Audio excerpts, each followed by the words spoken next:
Hey everyone, welcome to Today's Students, Tomorrow's Talent. I'm your host, Dakota Palicki. Before we begin today, I just want to say that I hope you're all well and that you're taking measures to protect yourself, your family, and your community from the spread of COVID-19. This is a difficult time, and together we can get through this.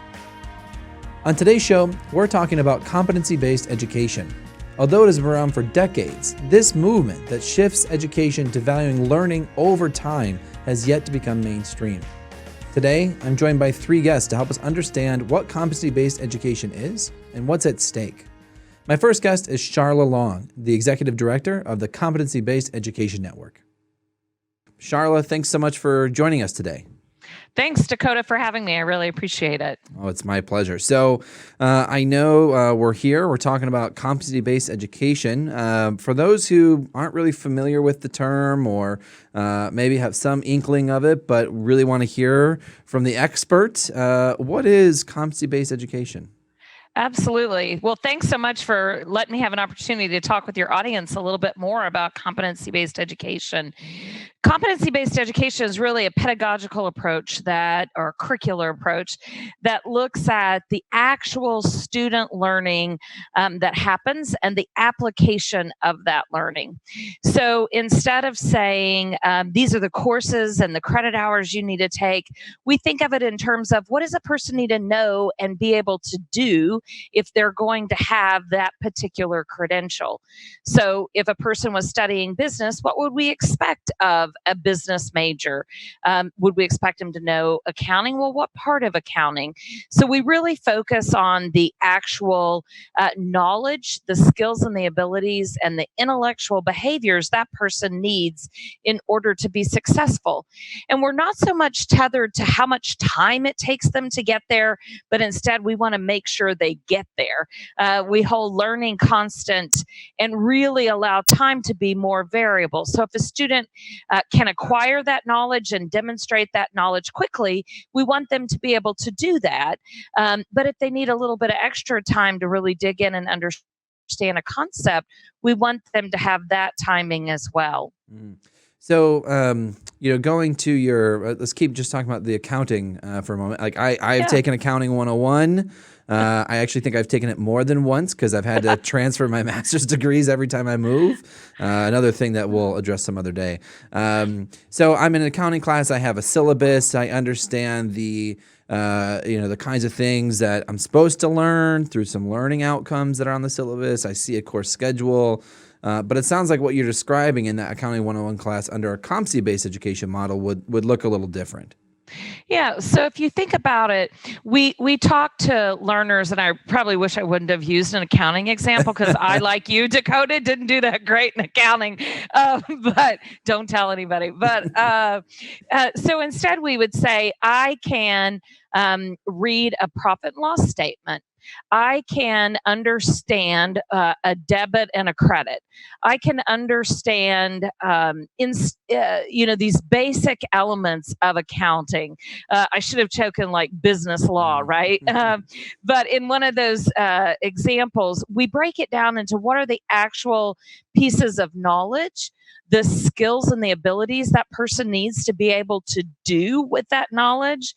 And then in addition to that, the way we would expect somebody to behave, those intellectual behaviors or dispositions. So all of that we would expect to receive as we're thinking about the concept of accounting, we break that down, we make it transparent, we lay that out in front for the learner so the learner knows exactly what's expected of them.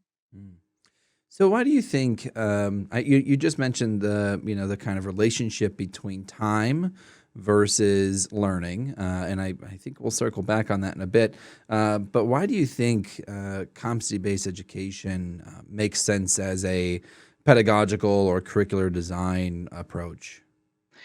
Well, first of all, multiple reasons, right? And I think it depends on what stakeholder group you're really thinking about it. From the perspective of the learner, I've sat with many learners through the years and talked about what they know and can do and where they have deficiencies and gaps. So, for example, a lot of competency-based education programs serve adult learners or learners that are not currently participating in or maybe not doing as well in a traditional model.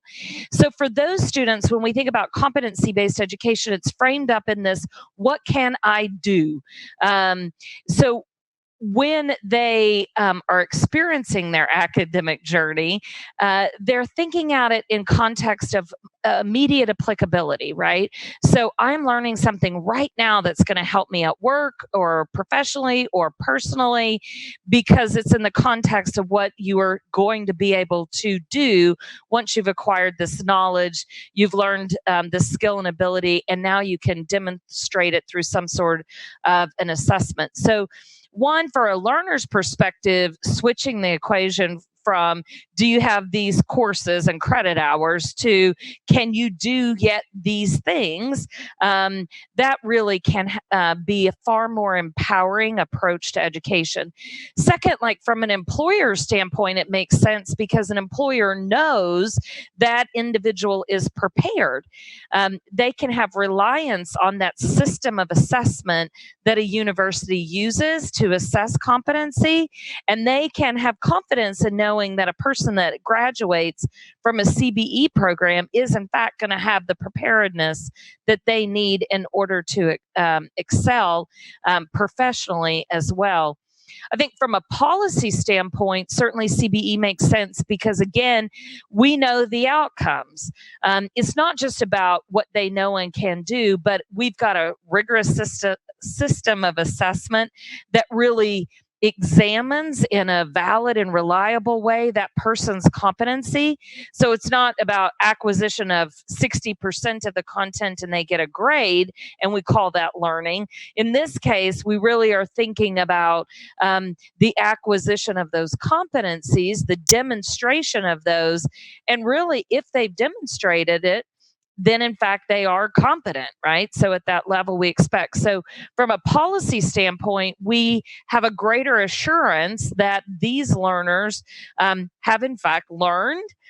They can demonstrate the outcomes that we would expect of that program as well. So I think that's important. And then certainly from a faculty or a university standpoint, this better serves the needs of our learners. And that's what we're all about.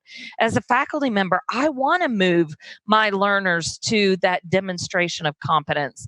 I want to be able to know where they're at, figure out what those gaps are, help provide an academic journey to move them to that demonstration of competence.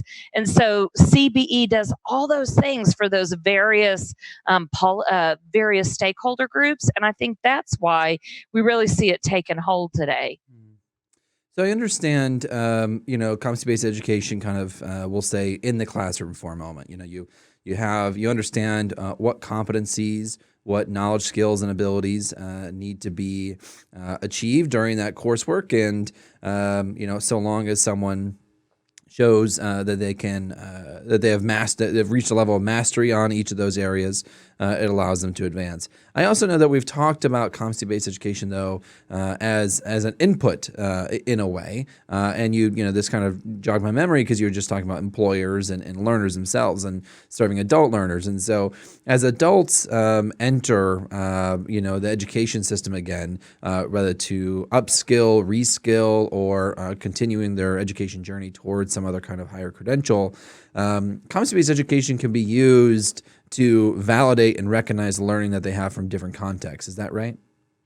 Yeah, so let's be careful, right, in the fact of how we acknowledge a couple of kind of phrases. Sorry.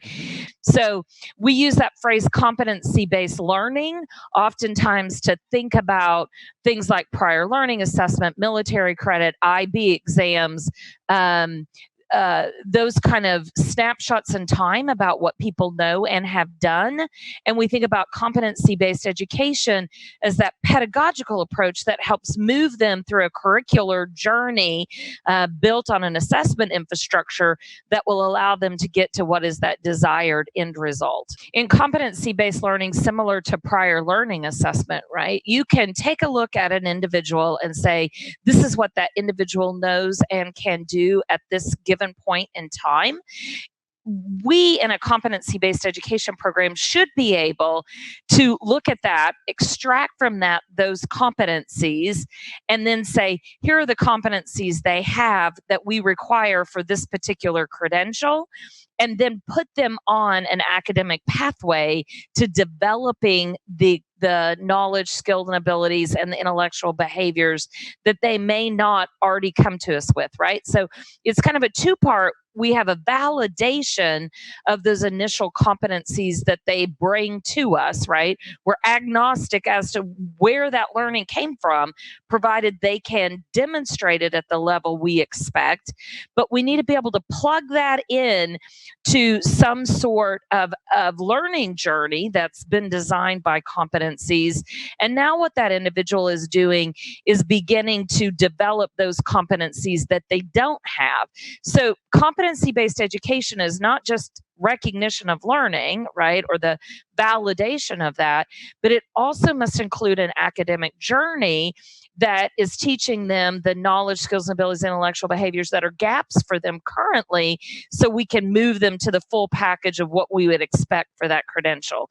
Does that make sense, Dakota? Yeah. So, I think that's some of the things that we hear, though, is that there seems to be a lot of interest from a wider pool of folks that say, yeah, we're interested in the competency-based learning part. Like, we're interested in and honestly, a lot of it's because our enrollment is going down. We need to find a way to attract more adult learners. Mm-hmm. And if we can use a competency-based learning framework to show an adult that, yeah, we will recognize the learning that you've had in other contexts, that's going to boost our enrollment numbers. But they're less interested maybe in doing the competency-based education part. And so what I'm hearing from you is that really we need both of those things. We can't just rely on one. You absolutely have to have both. So what do you get? Let's just be honest here. Yeah. We're gonna recognize their learning for what? What pathway, right? You're going to recognize their learning and say, guess what? You have all this knowledge, skills, and abilities you bring with this. And where does it get applied? How do you use it? So in a competency-based approach, we have that all laid out. These are the competencies in which you have. These are the ones in which you still need to develop. If you're trying to take competency-based learning and say, I want to recognize learning you already bring, where does that specifically meet a need in a traditional program? I was in Massachusetts yesterday doing work with 4 different universities there and their employer partners building a CBE program, all in healthcare. And one of them said, we use prior learning assessment, but my problem is we can recognize the learning, but if they don't have that whole entire class, for example, I can't give them credit for any of it. Mm-hmm. And the question is, you're right, under a traditional program, that's true. But when you build in competency-based education, you're going to be able to unlock the modules or the learning material they don't have, and only that material, so that they can move more quickly and readily through the program.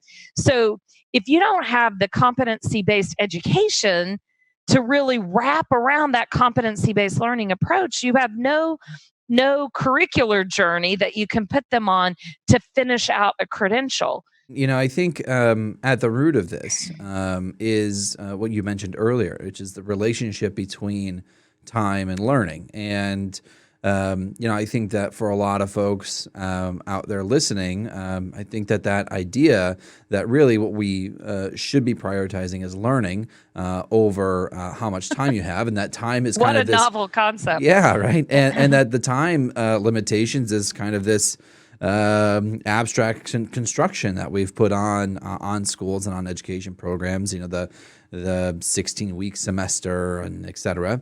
And if we put learning first, I think the question I have for you, though, is, breaking the relationship between time and learning, where learning is given the preference over time. Yes, is cultural in some ways, but is also it's rooted in policy, right? I mean, our higher ed system is largely rooted on the credit hour, on these particular timelines and segments. What do you? How do you wrestle with those things? What needs to be done to actually make this full shift towards where learning is more of the priority rather than time? Yeah, You're absolutely right. It's the challenge that these innovators in the CBE space are facing every single day, right? Because we had nothing better to use, we use time-based measures of learning, right? How much is it that a person knows and can do when they hit this particular moment in time, be that 15 weeks, 16 weeks, etc. So we have to be able to build a system that says, instead of using time as that currency of learning or credit hours as that currency of learning, we instead can use competencies as the currency. To make that shift is going to be a sizable change and an effort on everyone's part. First, from a policy standpoint, you just can look through the various laws and regulations we have on our books that are tied not to actual learning themselves, but as time, as that proxy of learning. And so every one of those regulations and those systems we have in place have to be shifted, and we have to have a commitment from our lawmakers, from our regulators to make those kinds of adjustments. So I was using a while ago as an example, I was in Massachusetts yesterday working on those programs, and one of them is a licensure program. And the licensure requirement is that you have 10,000 hours on the job doing therapy before you can get this particular credential.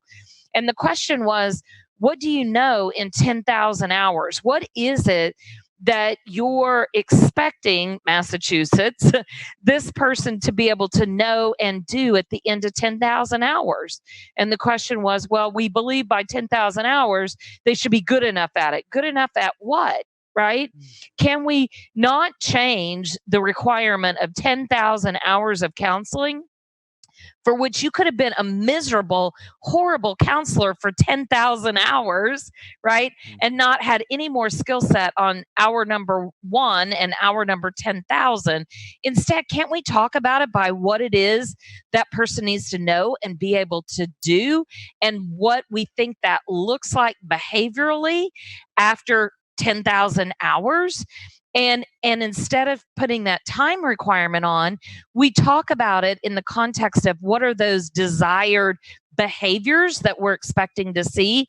What is that demonstration supposed to look like when they hit that particular mark? And then instead of tethering it to time, why don't we just hold true to when you can demonstrate counseling at a level in which it looks like this, right? You know how to put a client at ease, you know how to extract through the use of questions their thinking, you know how to redirect them when they talk about self-harm, you blah, blah, you know, whatever it is. Let's instead talk about it by their behaviors and not some arbitrary requirement of time. So in order to do that, we in the field have to be able to talk about our learning and what it is that we're teaching in the context of what those demonstrations should look like, right?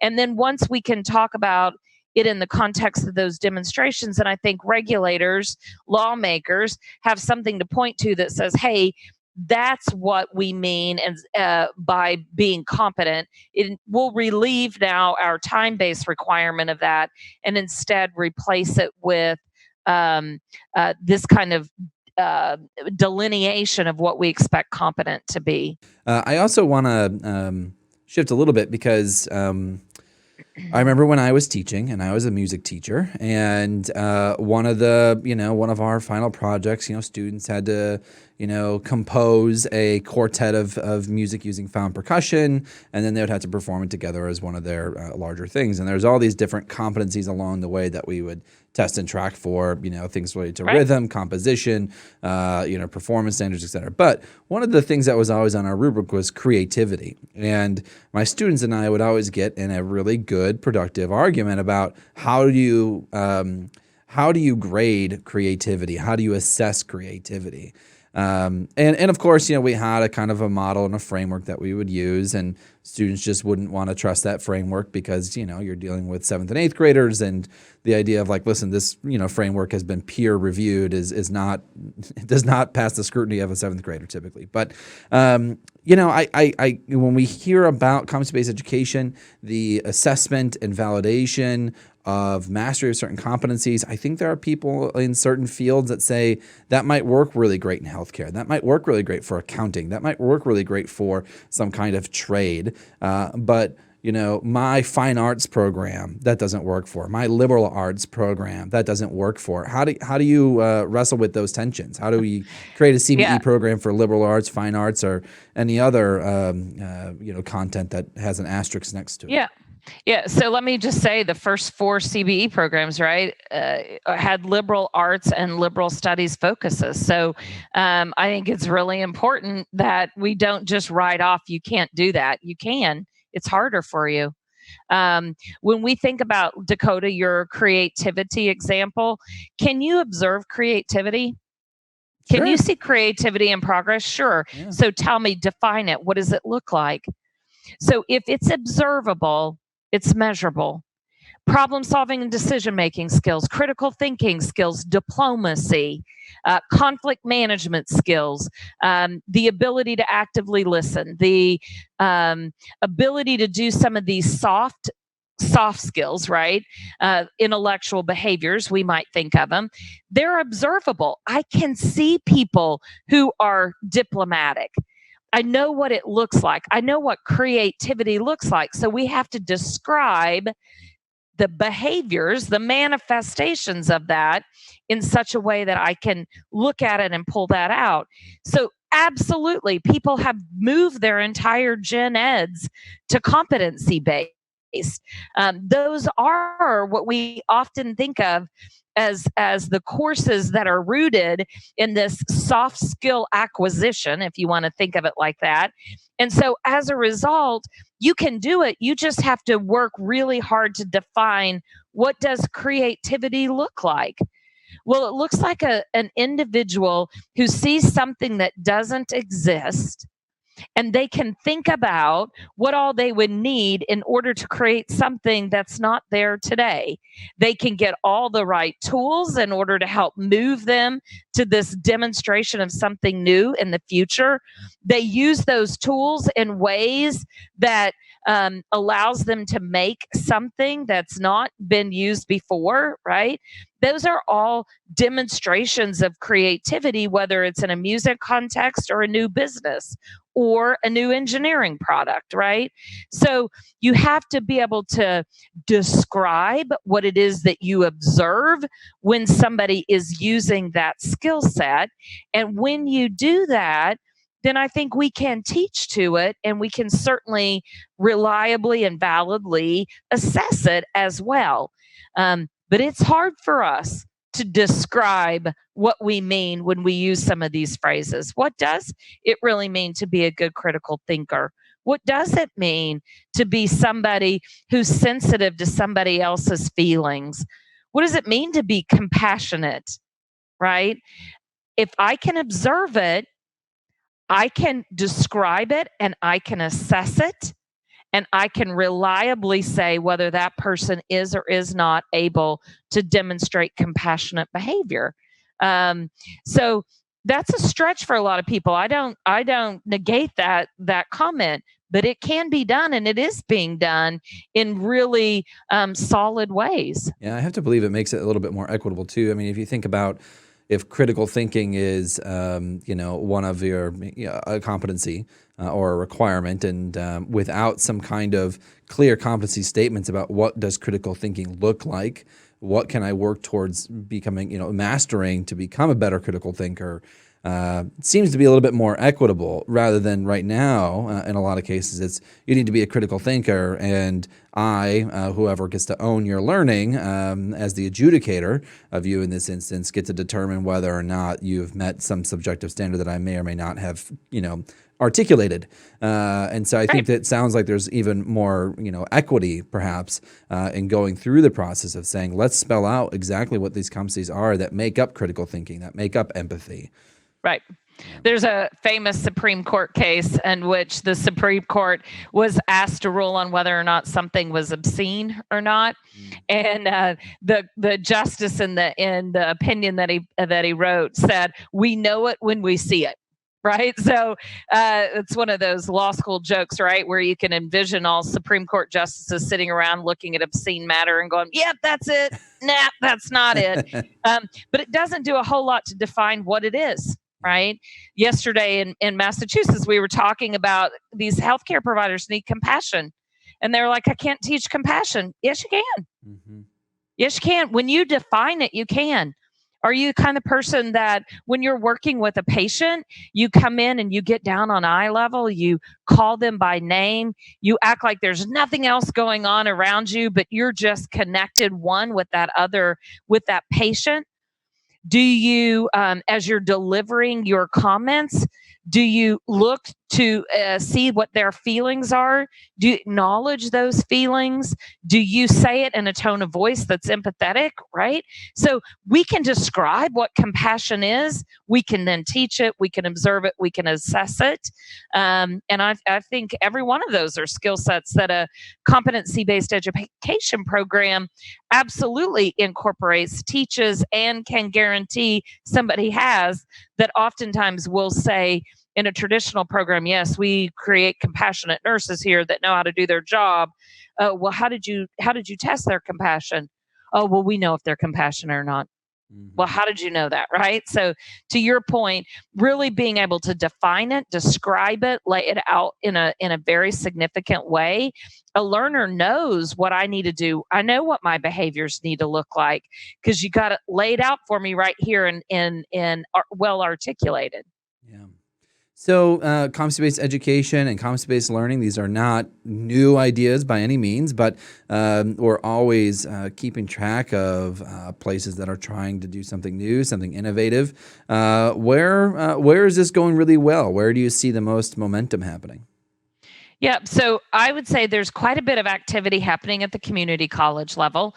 One is because I think this idea of working with employers, helping to meet the needs of a workforce, those are important issues that many community colleges share as well. So we see quite a bit of growth and opportunity in that community college sector. But as soon as I say that, let me also acknowledge we see quite a bit of activity happening at both the 4-year and master's level learning as well. So think about Sinclair College, for example, who has a great number of CBE programs, and they've been tracking the performance of their learners post CBE programs, and they've been able to post, one statistic shows a $17,000 increase in the rate of pay for their graduates within 1 year of completion of their program. So, wow, what a significant difference a CBE program is making when you really know and can do those required competencies for the role or the position. So, I mean, that's one. You can look at Texas A&M Commerce, for example, and their cost to their degree is significantly less. The amount of time it takes is significantly less than a traditional program, yet their quality hasn't decreased. They're still holding learners constant that these are the things you need to know and be able to do. And so I think those are two examples of where we see particularly beneficial results. Capella University, right, released a report on their first 5-year results. Significant reductions in time and in cost for their learners, more than 50% reduction in cost, more than 50% reduction. And that's across their thousands of learners that they've had go through the FlexPath program. So I would say we're seeing significant improvements and what we often refer to as the iron triangle, right? That says you can have you want affordability, access, and quality. And I'd like to have all three of those, right? And in CBE programs, we're seeing movement on all three elements of the iron triangle, both with increased access for learners, certainly reduced cost or that greater affordability of a program, all without sacrificing quality, because we're holding that learning constant. We can't sacrifice quality. They've still got to be able to demonstrate those competencies at the level we would expect for that credential. Mm-hmm. Where do you hope we're going to be in 5 years? Yeah. Wouldn't it be awesome in 5 years from now, we really have established a new learning exchange, right? Where competencies are that currency of learning. I mean, that's what we're moving for. Where regulation is based not on time. I would love to think that can happen in 5. Maybe I'm too aspirational there, but Maybe in a couple learning, states. where learning's not based on time, but it's really based on the acquisition of competencies, where our systems, like our learning management systems, our SIS, all of our back office systems, our financial aid systems, can recognize the barter, that exchange of competencies instead of credit hours for learning. I'd love to see more institutions, including R1 institutions, adopting and using competency-based approaches. I think for us, it's that continued widespread adoption of CBE that is important. I think in order for us to get there, we have to help build capacity of champions on campuses around the country to do this work. We're certainly trying to do that, but to scale that up to the number of institutions we have, it's going to take us some time. It'd be great to say in 5 years, we've really made a stronghold or a good foothold in at least half the institutions in the country. If you look at the data that just came out from AIR, 76% of people are optimistic and believe that CBE is going to grow in 5 years. I don't know if their growth rate is as aggressive as mine, but certainly we're looking to see that expansion. It's the right thing to do for learners, right? Every day we don't do it, there are learners that go unserved.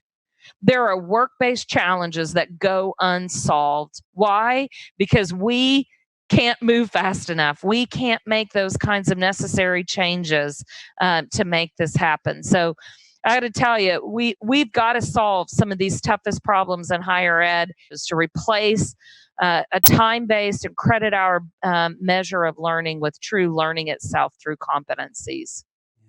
So, Charla, for an institution who's interested in doing this kind of work, what is CBEN doing to support those out in the field that are trying to launch a competency-based education program? Yeah, I mean, I think it's just important for institutions that are out there listening and thinking about CBE to know no one knows it all when you get started. We know that one of the greatest barriers for institutions to adopt a competency-based approach is that they don't have the subject matter expertise on their campus. And I want you to know that the Competency-Based Education Network, our member institutions, are here to help. We have lots of resources on our website to help you. But we also have teams of people that can come and work with you to help build your capacity to do this work. So I just want to encourage institutional learners out there that may be listening. Please don't just say, I don't have the people, I don't have the expertise on my campus. Let us help you build that expertise. And I really believe you'll find that you can serve an unmet market out there, that there are so many adults that have some college but stopped out. And there are a lot of adults that never thought a college credential, a post-secondary credential, was something they would ever be able to attain. So please let us walk alongside you. Let us help you. We really do want to help your institution be able to create one of these competency-based solutions that makes sense for the learners that you have the potential to serve. So, Dakota, thanks so much for the opportunity to be with you today. I greatly appreciate it. Thank you. It was a delight having you. I wish you all the best, and we'll check in soon. Sounds great. You guys take care. You too. Bye-bye. Hi, everyone. Welcome back. I'm joined by Natalie Schwartz, an education reporter covering higher education for Education Dive today, to talk to us a little bit more about her reporting. Hey, Natalie, thanks so much for joining us today. Thanks for having me. You bet. So, we just heard from Charla about some of the benefits of competency-based education programs, but it still seems like there's just an awful lot to do before CBE becomes, truly mainstream as a practice. You've been covering this for a while. From your perspective, what are some of the challenges that we're facing that are preventing CBE from becoming more mainstream? Mm. So one of the biggest barriers is really how federal aid is dispersed. It really centers on the credit hour, which essentially uses time a student spends on a class as a proxy for learning. Uh, so the system is built for classes that follow a typical semester schedule, where a full-time student will take 3 to 4 credit hour classes.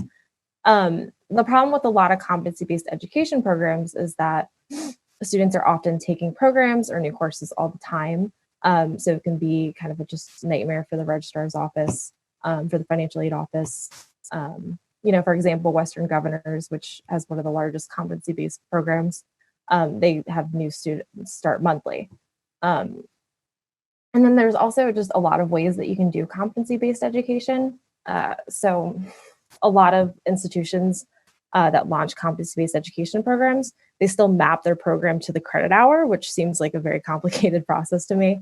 But that's how they get federal aid from the Department of Education.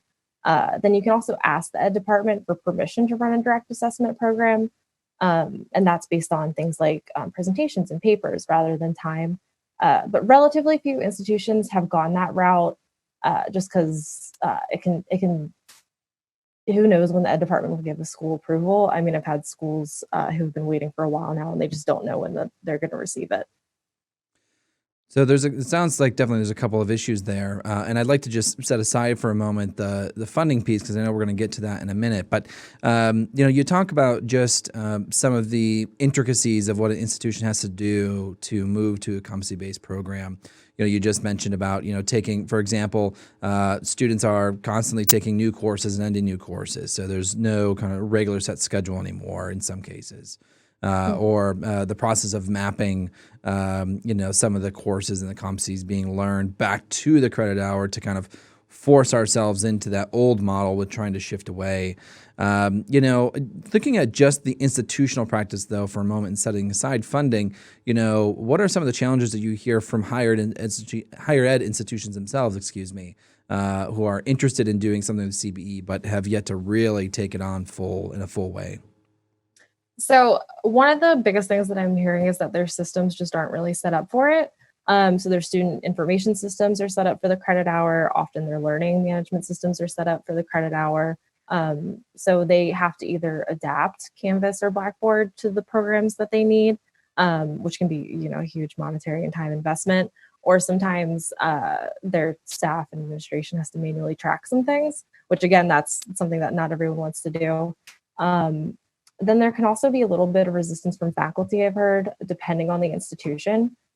So competency-based education is often very kind of workforce development oriented. And so if you have a more liberal arts leading institution, that might kind of fly in the face of what instructors think is their mission. Mm. Do you think that latter part is like a issue? I mean, do you think that's an issue of like elitism, or do you think there are like real valid concerns that people have about, taking some content towards competencies, thinking that this is for them, but not for this kind of a thing? I mean, it depends. That might be something that's going on. I think part of it just might be a little bit of resistance to change. I know that higher education can be very slow to change to new things. And then, but I've heard from others who think that competency-based education should just be the way that things are. It makes sense to them to kind of work backward from what you want students to learn and build your programs around that. So, I mean, I guess it just depends on the institution. Yeah, I mean, to me, competency-based education does make a little bit of sense, right? Because it's very clearly, hey, this is what you need to know, and we're going to give you as much time as you need to make sure you understand and know and can do the kinds of things that we need you to do. But to your earlier point, yes, this is going to take some technology infrastructure changes in student information systems. It's going to take some changes and maybe training and other things for faculty members who are really responsible for delivering this content and making sure students know what they need to do.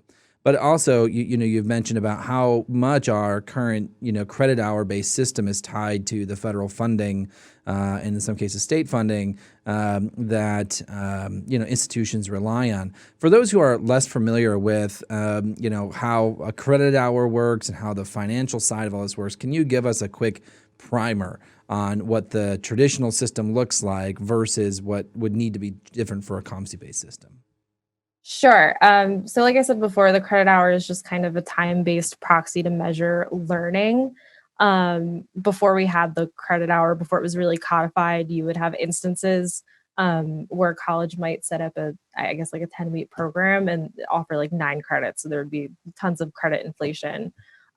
So again, the typical way that the credit hour works is that a part-time student or a full-time student will take, 3 to 4 classes that are 3 to 4 credits, usually.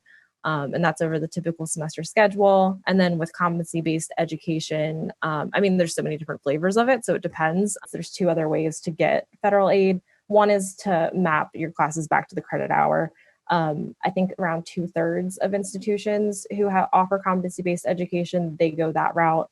Around 17% get the ed department's blessing to run a direct assessment program. And then a lot just don't have federal aid. 15% don't get federal aid for their programs. So students either just have to pay for it out of pocket, or they have to find someone willing to, such as their employer.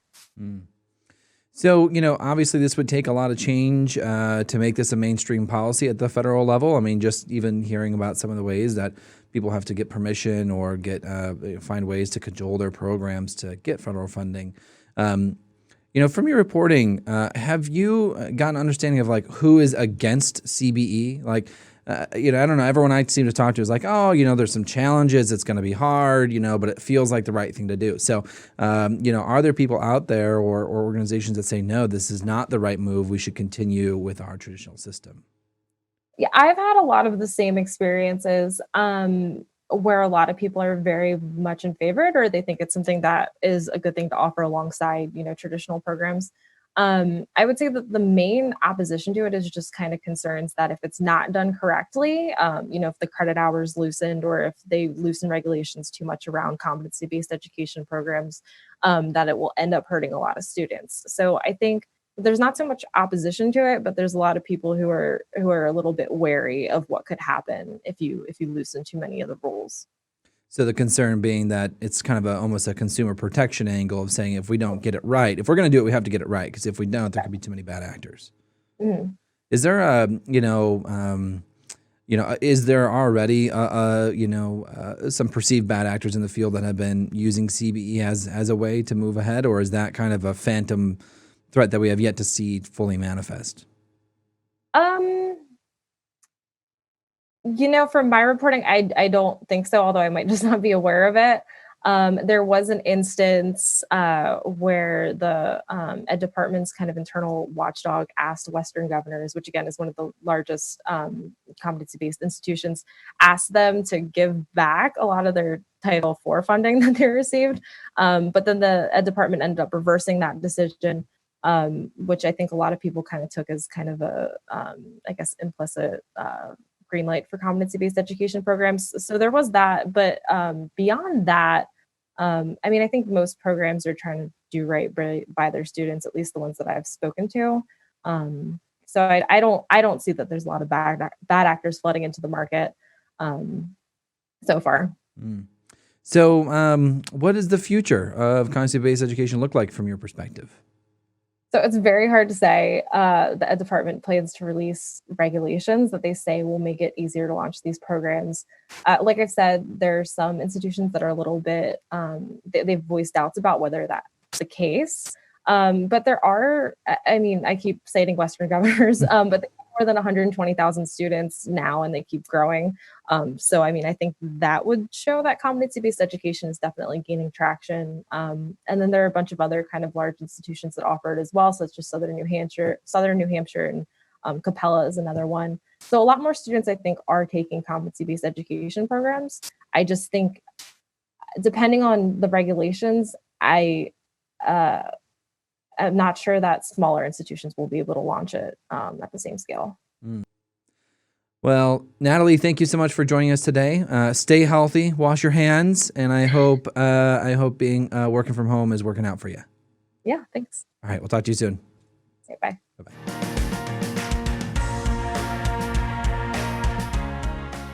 Hey everyone, welcome back. I'm joined now by my colleague and good friend, Dr. Zainab Akolo from Lumina Foundation. She's our strategy officer for Competency-Based Education. Zainab, thank you so much for joining us today. Hello, how are you? Doing great. You're looking lovely in your home quarantine, self social distancing, all the goodness there. That's right. Well, listen, Zainab, you and I have been talking about this topic for a while. Obviously, this is your area of expertise. We've had some conversations with Charla so far. We just got off with Natalie talking about some of the funding implications around competency-based education. I'm hoping that what you can do for us to start out with is kind of bring us way back up to a very big picture here. And what is it that competency-based education is all about? What are we trying to solve? Yeah. So first, I'm glad to be able to have this conversation with you today. I think that just given our context, we have a great opportunity to begin to explore ways in which we can validate learning, no matter where it occurs. And especially since a lot of us are quarantined and at home, this seems pretty timely. What CBL, or competency-based learning and education, is really trying to solve is just that very issue. How do we go about validating learning despite where it occurs? And how do we ensure that students that have skills and competencies that may not have been developed in a classroom have an opportunity to have access to a high quality credential? So that can look like the adult that has developed a very niche skill or competency, having worked at a job for years and now wanting to transition, needs to have the opportunity to have those skills and competencies validated. So that's my short and sweet answer. Mm-hmm. I think one of the things that we've also heard about through the show is the amount of the challenges that exist at various levels that prevent from making competency-based education mainstream. So one being how our federal funding is attached to the credit hour system. Another goes all the way down to the single institutional level about their own student information systems, or how faculty are trained, or academic calendars. I'm hoping that you can kind of give us another sense of some of the challenges, particularly that exist within the multitude of state policies that exist around competency-based education, and in particular the kinds of policies and infrastructure that would have to change at a state level in order to do that kind of recognition of learning that you were just talking about. I like to call this work an all hands on deck project because it requires varying levels of our society to make significant adjustments. I think when we think about education, we think that, the only folks that have to change the way they're thinking about validating learning would be our institutions. When in reality, from a state policy perspective, for example, we need to, first of all, have an understanding about what the state values and how they express that in their policy. What we're finding with the existing CBE policy is a lack of ownership. So the policy exists giving institutions permission to implement this work, permission to validate learning outside of the classroom, but gives it no guidance or infrastructure about who on campus would be responsible for ensuring that these learnings are translated into credentials. How would we go about making the adjustment, particularly for transfer student, adult student populations, and what resources are available to make this transition? The workforce also plays a huge role in ensuring that we have credentials that they can recognize and that they can immediately apply to their positions that are available. And so with us working together between state policy, institutions, and the workforce, there needs to be a synergy around even common language about how we're talking about this work. How do people, you talk about needing to create a common language. How do people create that common language? Like, what does that actually look like? That's a great question, Dakota. And I think that we are in the process of doing, so some of the work that I get to lead within our portfolio is, beyond working with our state policy partners, but also working with institutional partners, just finding out what the language is at the institutional level. How is it being received or not received? What the barriers are when we're talking about this work. A lot of times, language gives us insight to whether or not this is something that is considered a positive or negative, depending on the populations that you're talking to. And so again, I think some of this and some of the language synergy that we are trying to develop happens by us having these kinds of conversations, figuring out what the barriers are to the work, depending on what industry is talking, whether that's education or the workforce, and even some military spaces, and then deciding what our overall outcome is really about. And our overall outcome with this work is to ensure that we have an education system that has a wider pathway to include a larger swath of populations that have been locked out for decades. And that is particularly our equity populations. In which a lot of our system just wasn't built and our infrastructure wasn't built to serve. So now if we want to include them, then we have to validate where they have been able to learn, and the skills and the competencies that are aligned with those learnings. And so I think the long story short with that is just making sure that we're having clear conversations about what our outcomes are and then working backwards from there. Yeah, I appreciate that. I mean, one of the things that I've, so what I hear you saying is, yes, we need to make sure that everyone is on the same page, all these stakeholders, especially state policy organizations, institutions, and the workforce community, which I would also include employers into that. I think that's what you're saying. We need Absolutely. We need to get on the same page. So we know that, like, what do these big words mean? These competency-based education, competency-based learning. We also need to be in the same, using similar outcomes and outputs that we want to be measuring.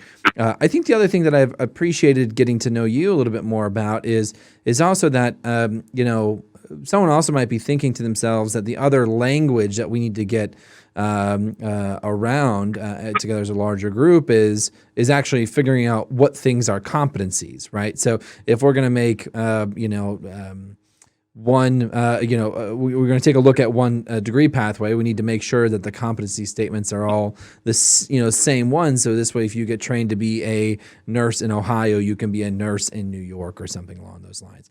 But there's a lot of tools already out there that we don't have to recreate the wheel to do that. Is that right? Absolutely, Dakota. So some of the work that I'm leading includes trying to assess, first of all, how we've been making these translations. So there are quite a few institutions that have been leading on this work, quite a few states that have been really taking this on as, I don't want to say passion projects, but an important tool to ensure that their equity populations get access to their institutions. And the way they've been doing this is by creating something known as a crosswalk. And within these crosswalks, this allows for institutions to ensure that once a student has their skill or competency validated at institution A, that when they transition to institution B, to either complete their degree, to earn credit towards their degree, that has been validated. And if it's agreed upon at the state level or a state level crosswalk, this makes it a lot easier for the student to transition between the workforce back into the higher ed system to get their credential and then back out to the workforce. Because we have such a fixed and rather rigid education pathway system, for the students that have been successful at this in the past, they've had to be fierce advocates and very well versed in this kind of language and in transitioning from one institution to another, doing their research. And for me, that's not good enough. A lot of the burden that has been placed on students to make these translations shouldn't be on their plates in the first place. And so what a lot of states are doing and leading this work, are trying to create common standards by which can be agreed upon, that will already validate those skills and competencies and then translate those into a credential pathway to a high quality credential without the student having to do all the heavy lifting of, pitching their credentials, making sure that every credit for credit is validated, and then finally arriving at that same goal. I mean, it seems to me, Zainab, that like when we really distill all of this down and we get rid of, all the trappings and all the language and all the policy that needs to shift, I think what we're actually talking about here is like who gets to decide what is learning and where it happens. There seems to be an attempt here to maintain this traditional model where the only people who get to decide if you learn something is the education institution itself that you happen to attend. And certainly Right. other institutions can decide whether or not they agree with that institution's own interpretation of whether or not you're learning, right? And we see that all the time with transfer existing already. At the same time, we know that the workforce and employers of the world view themselves as the primary consumer of talent, and that they're the ones who ultimately need to decide if someone has learned ability. And then, of course, we have states and the federal government, but then we also have, as you just said, the individual, right? And like, who is to say whether or not I, as an individual, can actually know or can do something? So, I mean, is that what we're talking about here? Is we're like trying to shift the balance of who gets to decide what is learning? Absolutely, Dakota. I think the question about what is learning and who gets to decide is like a very deeply poetic and philosophical question, honestly. I think what's most important within this work is not just deciding what we consider learning, but also when we're trying to decide what we consider learning, I think what we're trying to really get at the crux of is what demonstrates learning. And so for that on our end, that looks like if we could possibly figure out a way to ensure that we're on the same page with learning is learning once it can be demonstrated through a skill and competency.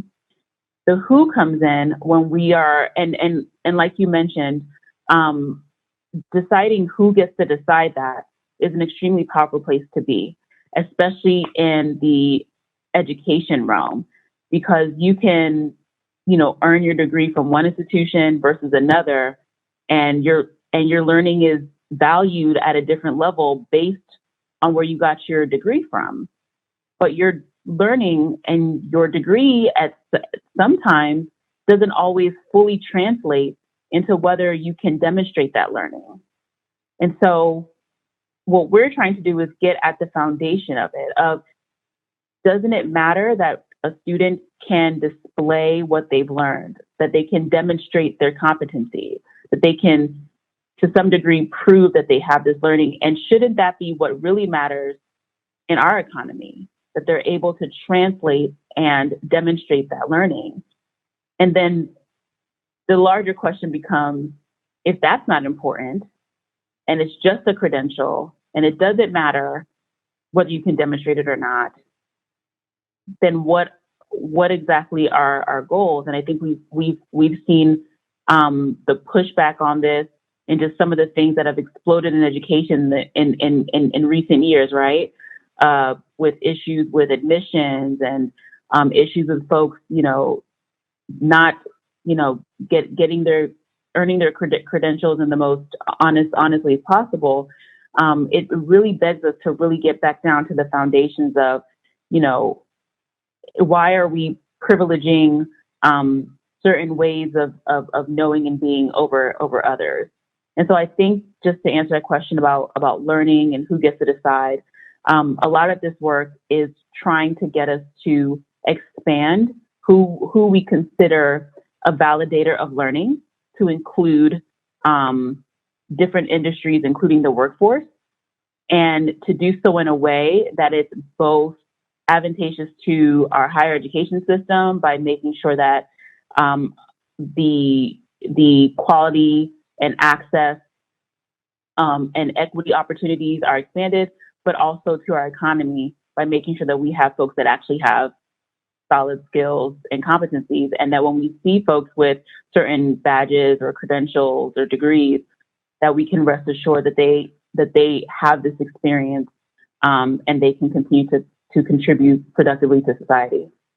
What I think I also hear you saying is that, really this is also in large part a way to improve access to the higher education system for groups of people that have been typically and are currently being left out of the education system. And certainly that applies to marginalized groups that we've been, that the marginalization is well documented, as well as, you think about those who are receiving education and training through trade services, through community organizations, through these other education spaces that typically aren't viewed as education spaces. So I guess, if I'm hearing you right, this is, one person might say that, it would be a goal is to see more people entering the higher education landscape and getting the kind of education and training they need to be successful in tomorrow's economy.